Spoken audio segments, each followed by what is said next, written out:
Bienvenue dans la vidéo de présentation de la troisième génération du Canon EOS R6. Nous allons voir aujourd'hui quelles sont les nouveautés de ce boîtier. Premièrement, on peut constater une évolution du nombre de pixels du capteur du R6 III puisqu'on passe de 24,2 pour la deuxième génération à 32,5. L'avantage, c'est que vous allez pouvoir cropper beaucoup plus dans l'image, là où on avait beaucoup plus de mal à le faire sur le R6 II. C'est d'ailleurs très sympa pour la photo animalière par exemple. En parlant de photo animalière, il y a une fonctionnalité qui a été ajoutée qui est très sympa, c'est la pré-capture, c'est-à-dire que par exemple, lorsque vous voulez prendre en photo un oiseau s'envoler, mais que ça dure qu'une fraction de seconde, parfois vous n'avez pas le temps d'appuyer à temps sur le déclencheur, et donc vous allez avoir une capture jusqu'à une seconde avant que vous ayez déclenché, ce qui fait que vous aurez quand même vos photos en toutes circonstances. Cela vous évite de louper un moment unique. On a aussi une nouveauté, c'est le 40 images par seconde en prise de vue continue. La mémoire tampon gère jusqu'à 150 images en RAW, donc elle a vraiment été étendue, et cela dans des conditions avec une seule rafale lorsque vous utilisez des cartes CF Express. C'est 2 fois plus rapide que le R6 Mark II avec une résolution supérieure. La lecture du capteur, qui n'est pas empilé ni semi-empilé, est aussi beaucoup plus rapide.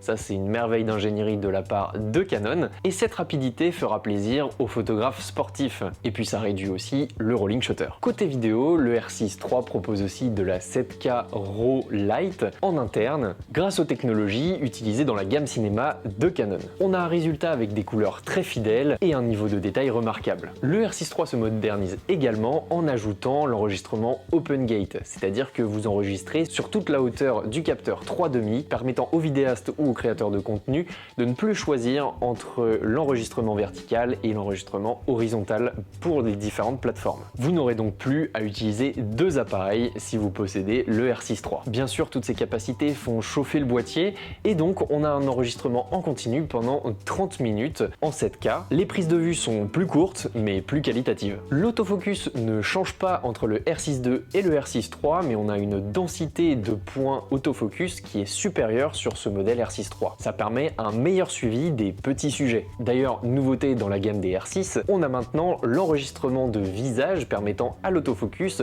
de favoriser un visage parmi une foule de personnes. Donc c'est très bien par exemple pour de l'événementiel, un mariage où il y a beaucoup de monde. Ça permet de se concentrer sur les mariés plus précisément. Surtout que dans ce fichier, vous pouvez non seulement inclure des personnes, mais aussi des animaux ou des véhicules. Donc pour les photographes événementiels, c'est un gros plus. Un point important à mentionner également, c'est la qualité de la stabilisation.